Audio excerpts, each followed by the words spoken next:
בכל תפקיד שלא יהיה, גם אם אני צריך לחלק תה בתנועת ש"ס, אני אמשיך את תפקידי. כל עוד שהרב עובדיה יוסף חושב שאני יכול לתרום, אני אמשיך. זה רצונו של הקדוש ברוך הוא, על ידי עושה דברו מרן הראשון לציון. אנחנו נראה לכולם בעזרת השם, כל היהדות הספרדית ללא יוצא מן הכלל. לא ניתן לכם שוב לכופף את ראשנו. לא ניתן לכם להתנהג במדינה כבתוך שלכם. זה לא מדינה שלכם, זה מדינה של כולנו.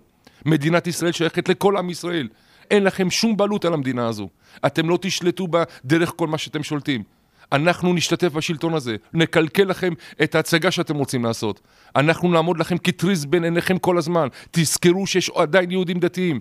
אם הייתה לכם מחשבה לפני 50 שנה שלא ייזכר יותר דת ישראל, אלא תהיה מדינה ישראלית חילונית, אנחנו נעמוד לכם כל הזמן בין עיניכם, ונעמוד לכם כתריס, שתזכרו כל הזמן שגם אתם יהודים, שגם אתם חובתכם להיות יהודים, ואנחנו נלחם כל הזמן על הדבר הזה.